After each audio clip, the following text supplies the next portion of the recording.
noite, meus queridos. Muito bem-vindos a mais um culto na Casa de Deus, realizado pela Primeira Igreja Presbiteriana de Tampa Bay. Hoje nós estamos trabalhando a respeito do tema de elaborar alvos pela fé. Já tivemos a oportunidade de falar de início do trabalho pela fé, já tivemos a oportunidade de dizer caminhando com fé, mas hoje nós vamos estabelecer alvos pela fé. E o texto que nós temos de base para a nossa meditação nessa noite se encontra na Epístola de Tiago, capítulo 4, verso de 13 a 17. O registro bíblico assim nos ensina sobre a falibilidade dos projetos humanos. Atendei agora, vós que dizeis, hoje ou amanhã iremos para a cidade tal, e lá passaremos um ano e negociaremos e teremos lucro. Não sabeis vós o que sucederá amanhã. O que é a vossa vida? Sois apenas como neblina que aparece por instante e logo se dissipa.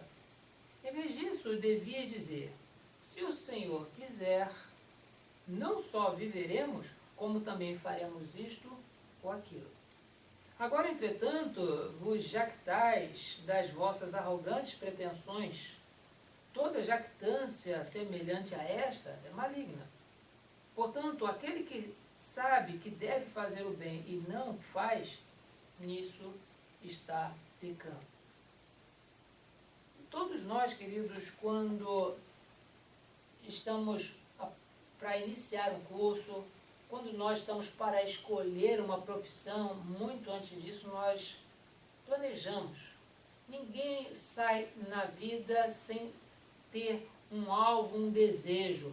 E esse alvo, um desejo é uma coisa muito saudável, porque nós precisamos fazer isso até mesmo para nos motivar. Precisamos disso para que nosso coração se sinta aquecido. Porque aquele que não sonha, ele está destinado a morrer antes dos outros. Eu fico muito feliz quando eu vejo pessoas idosas ainda tendo sonhos, tendo alvos, tendo planejamento. Significa que dentro dessa pessoa idosa ainda existe o gosto pela vida e propósito em viver. E enquanto isso, já conheci muitos outros jovens que, diferente disso, eles não tinham mais o que se expressar. Perguntava, e aí, o que você espera da vida? E eles dizem, olha, eu não espero mais nada, eu não tenho planos, eu não sei o que eu vou fazer. Então, realizar alvos, pontuar durante a nossa existência alvos para serem alcançados, isso é muito saudável. E quando Tiago ele escreve essa epístola, ele não está condenando as pessoas que planejam. Ele não está dizendo que é errado realizarmos planos. O que ele menciona aqui é que quando se faz planos, quando se estabelece alvos, é necessário que Deus esteja inserido nesses alvos. Não que Deus aprove os meus alvos, mas para que os meus alvos eles sejam conforme, consoante, de acordo com a palavra de Deus, com aquilo que Deus tem planejado para a nossa vida. E com isso, irmãos, nós sabemos que esta epístola, ela foi também destinada a um grupo muito especial. Bem diferente do apóstolo Paulo, que escreveu grande parte das suas cartas destinadas a grupos e a igrejas, Tiago, ele não faz um destino específico, é chamado carta universal. Todo mundo que tem a oportunidade de ler Tiago sabe que ele escreveu para a pessoa que está lendo, para o leitor. E menciona isso, basicamente, no contexto de Tiago, aquelas pessoas ricas. Toda a epístola de Tiago, ela trabalha diretamente com o uso correto dos recursos que Deus nos dá. Muitos ricos, ao lerem a epístola de Tiago, começam a dizer, não, isso não é tanto de Deus, porque Tiago fala tanto em usar os nossos recursos para realizar boas obras, que ao ouvido e dentro da visão desses críticos, ele não era muito favorável à questão de fé. Mas ele mesmo, Tiago, ele combate essa dificuldade dizendo, olha, você pode me mostrar a sua fé sem as suas obras. Você achar que pode, mas eu, pelas minhas obras, eu mostrarei a fé que possuo. E com isso, ele começa também a falar contra os ricos, daquilo que eles oprimiam os pobres, os funcionários, e diz que tudo isso pode ser substituído de dano à vida espiritual com planejamentos, com vida, incluindo Deus dentro daquilo que nós queremos. E daí, irmãos, hoje nós podemos nos basear na seguinte reflexão. Os planos sem fé, eles sempre ignoram a Deus. Planos sem fé ignoram a Deus. E primeiramente, o texto nos diz que podemos ignorar Deus realizando planos sem fé, porque pensa-se somente nas riquezas e nos prazeres temporais. Diz aqui o texto, né? Logo no verso 13, atendei agora, vós que dizeis, hoje ou amanhã iremos para a cidade tal, e lá passaremos um ano, negociaremos e teremos lucro. A pessoa não inclui Deus nisso, ele está somente vendo o seu prazer, está vendo somente a sua prosperidade e dizendo, olha, eu quero ir para a cidade tal, eu vou passar um ano lá. Eu vou me divertir, eu vou me alegrar, mas também eu vou enriquecer, eu terei lucro. Essa pessoa não está pensando no próximo, não está pensando em Deus, não está pensando na sua comunidade, está pensando somente no seu prazer. Então, todo o plano feito sem fé, ele ignora a Deus, porque quem planeja assim não quer ver nem o bem de ninguém, a não ser o seu próprio bem, o seu próprio benefício. E isso é de tal maneira combatido por Jesus no seu primeiro grande discurso, quando ele menciona, por que vocês estão tão ansiosos pelo que vocês têm que comer e pelo que vocês têm que vestir? Olhem os pássaros, que eles não plantam, não cegam e todo dia têm o seu alimento. Por que vocês estão tão preocupados com vestimenta? Os lírios do campo, eles não costuram, não compram tecido, não fazem roupa, mas a palavra de Jesus diz que nem mesmo Salomão, com toda a sua riqueza, se vestiu como uma dessas flores que hoje nasce, viceja, floresce, amanhã seca e morre. Nós queremos, queridos, dizer que planejar a nossa vida sem incluir Deus é ignorar a Deus por um sentimento de egoísmo. Quero ver o que me agrada, quero ver o que me satisfaz e Deus não precisa estar nisso. Quem pensa assim ignora a Deus e é por isso que nós, como cristãos, nós, como Igreja Presbiteriana de Tampa Bay, nós temos os nossos alvos. Nós queremos alcançar determinados objetivos, mas precisamos incluir Deus naquilo que nós planejamos, porque senão será somente mais uma igreja a despontar na publicidade, como uma igreja grande, como muita gente entrando e saindo, como o pastor que fala desse jeito, como o cantor que canta daquele jeito. Todo o alvo, todo o objetivo sem Deus, só vê o interesse pessoal. Colocando Deus, a glória, a honra e o louvor vão para sempre o nosso Criador. Também mencionamos, queridos, que o plano sem fé ignora a Deus, porque nenhum de nós sabe o que vai acontecer amanhã. Servimos a um Deus eterno, um Deus que sempre existiu e que antes mesmo de nós chegarmos a existir, Ele já tinha todos os nossos dias escritos e determinados no seu livro, conforme diz o Salmo de número 139. Nós somos incapazes de assegurar que daqui a 5 minutos nós estaremos vivos. Nós seremos incapazes de assegurar que amanhã nós teremos a saúde que nós temos hoje. Nossa vida é como um sopro, tudo passa rapidamente. Mas nós, quando fazemos planos e não incluímos a Deus, nós o estamos ignorando não apenas porque pensamos em nós mesmos, mas nós estamos ignorando a Deus porque nossa vida está nas mãos do Senhor. Jesus menciona no Evangelho de João, no capítulo 15, verso 5, dizendo: sem mim nada podeis fazer. Jesus é aquele que opera em nós tanto o querer como o executar segundo a sua boa vontade. Nós não somos robôs, nós somos responsáveis por aquilo que nós fazemos. Mas nós precisamos, nessa consciência, incluir Deus para que não seja feito como nós queremos, mas sim como Deus quer. Jesus também, como ilustração, ele nos deu esse exemplo. Quando ele, diante de um momento tão difícil, onde ele em agonia orava no Getsêmani, ele dizia: Pai, se possível, passa de mim esse cálice. Mas não seja como eu quero, e sim como tu queres. Não somente deu esse exemplo na sua vida, mas ensinou os seus discípulos quando, falando sobre oração, disse: vocês quando orarem, orem desta forma: Pai nosso, que está nos céus, santificado seja o teu nome, venha o teu reino, seja feita a tua vontade. Quando nós oramos dizendo: Deus, seja feita a tua vontade, nós precisamos incluir Deus nos nossos alvos. Precisamos incluir Deus no nosso caminho. Precisamos incluir Deus em tudo aquilo que nos envolve, porque a nossa vida pertence a Deus. Nós não sabemos o que pode acontecer amanhã.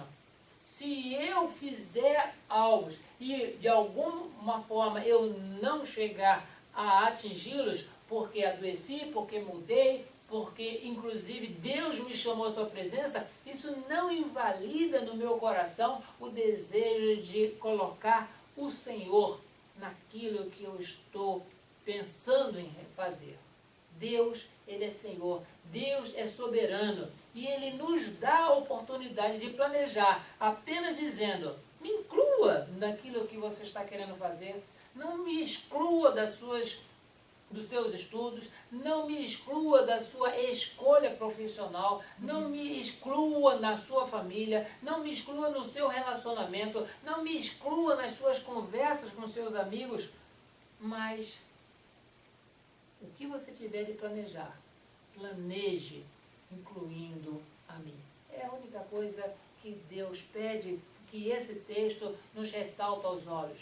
Primeiramente, a pessoa pode ignorar a Deus, não o incluindo nos seus alvos, porque ela é egoísta.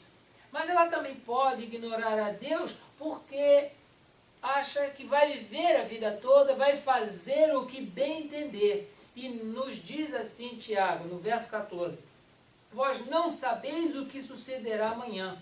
Que é a vossa vida? Sois apenas como a neblina que aparece por instante e logo se dissipa. Em vez disso, devias dizer: se o Senhor quiser, não só viveremos, como também faremos isto ou aquilo. Por último, queridos, o texto de Tiago também diz que os planos de fé, sem fé, ignoram a Deus, porque todo conhecimento do bem sem Deus torna-se em malignidade. Diz assim: agora, entretanto, vos jactais, ou seja, vocês têm orgulho das vossas arrogantes pretensões. Vocês querem fazer e se acham poderosos para fazer tudo. Isso é uma arrogância diante de Deus.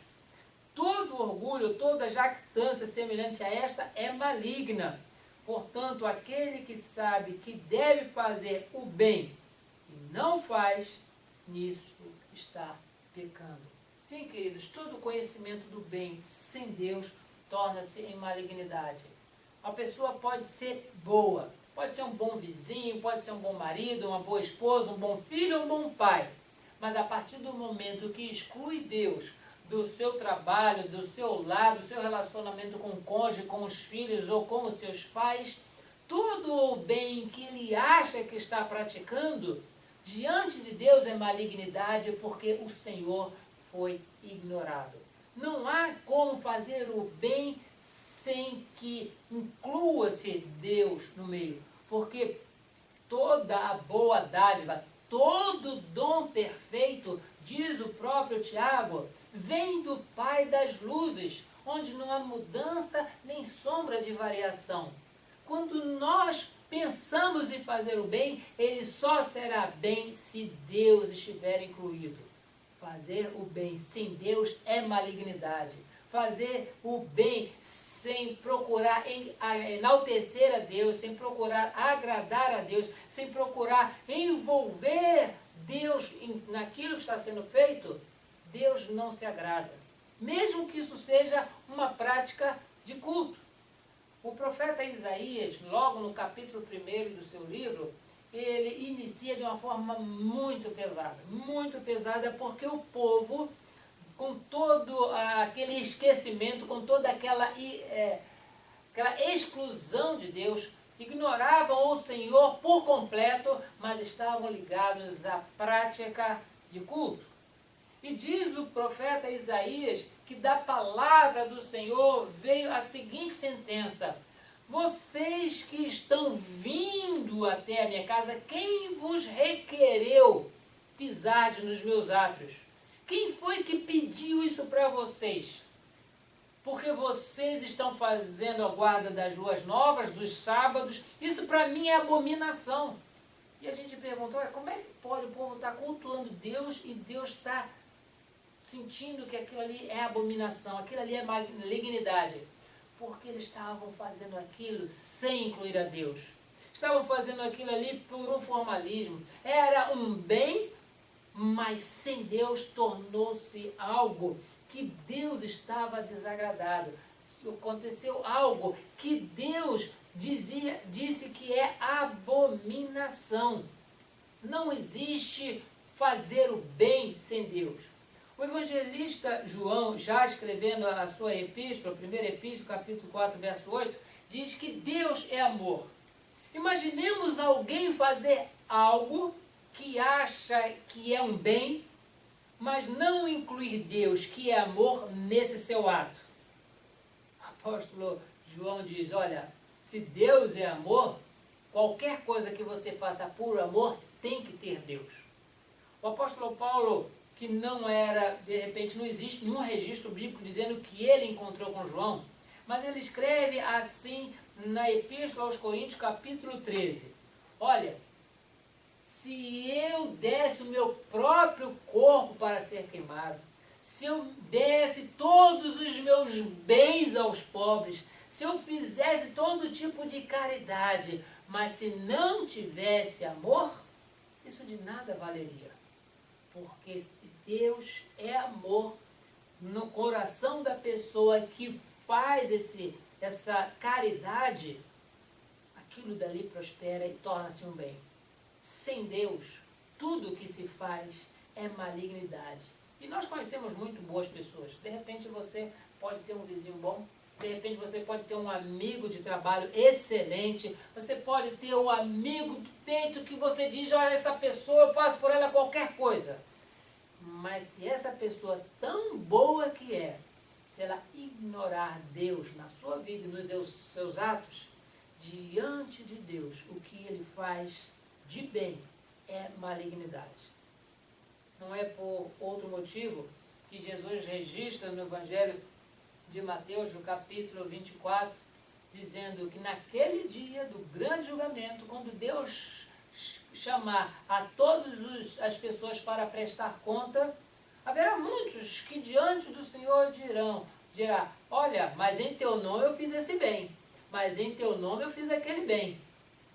Não fez em nome de Jesus, fez em nome de si mesmo. Muitas pessoas foram alcançadas, muitas pessoas foram beneficiadas, mas por causa do egoísmo, por causa da exclusão de Deus na sua vida, ouvirão a seguinte expressão, não vos conheço. Porque o que vocês têm feito são apenas projetos humanos. Vocês acham que isso é uma coisa boa? Estão ajudando alguém? Mas a partir do momento que exclui o Criador, isso torna-se malignidade. Todo bem sem Deus é malignidade. Portanto, aquele que sabe que deve fazer o bem não faz, isso está pecando. Agora, entretanto, vos orgulhais das vossas arrogantes pretensões, e todo orgulho semelhante a este é maligno. Deus possa, nesse momento, começar a fazer os nossos corações refletirem sobre os nossos atos. De que nós, que iniciamos, aqui como primeira igreja presbiteriana em Tampa Bay, iniciarmos com fé. Deus está nesse propósito, Deus está nesse projeto. Caminharmos com fé, as dificuldades virão, mas terá alguém que vai firmar os nossos passos e nos segurará pela mão. Mas também estabeleceremos alvos pela fé, não excluindo Deus, para que aquilo que nós viermos a fazer será pela vontade de Deus, será pelo agrado de Deus, será por aquilo que seja bom e oportuno para a glória e honra do seu nome, e não para a honra e glória da Igreja Presbiteriana de Tampa Bay. Não será para o pastor que prega, para o irmão ou a irmã que canta, mas será para Deus.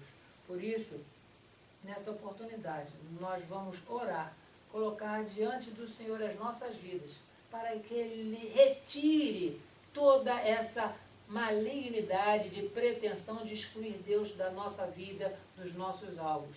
E à medida que nós estivermos orando, nossa súplica é que o Espírito instrua e complete aquilo que precisa ser completado, para que haja crescimento na nossa vida espiritual em tudo aquilo que nós viemos a fazer. Obrigado, Senhor, pela Tua palavra lida e exposta. E todas as vezes que nós já lemos, Senhor, nós entendemos o quanto nós precisamos nos aperfeiçoar. Porque o inimigo, Senhor Deus, que anda ao nosso derredor como leão buscando a quem possa tragar, muitas vezes ele sugere ao nosso coração que podemos planejar, mas não precisamos de um Deus. Não precisamos de um conselho divino. Não precisamos de uma orientação daquele que sabe de todas as coisas. E nós, Senhor Deus, reconhecemos que temos falhado na nossa vida quando comentamos tal qual esses personagens aqui citados por Tiago. Iremos para tal cidade, iremos para tal país, lá passaremos determinado tempo, compraremos e teremos lucros.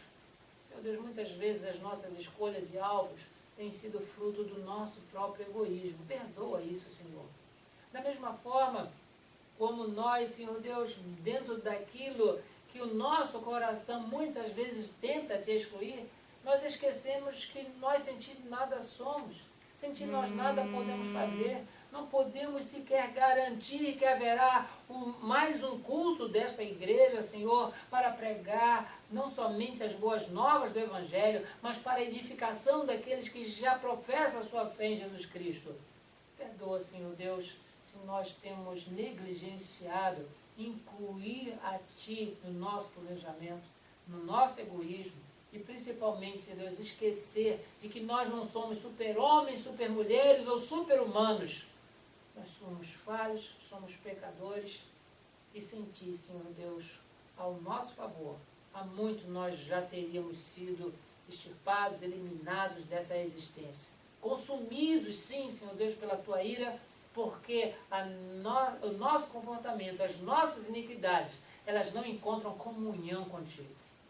Perdoa, Senhor Deus, porque muitas vezes nós sabemos o que devemos fazer e nós não praticamos.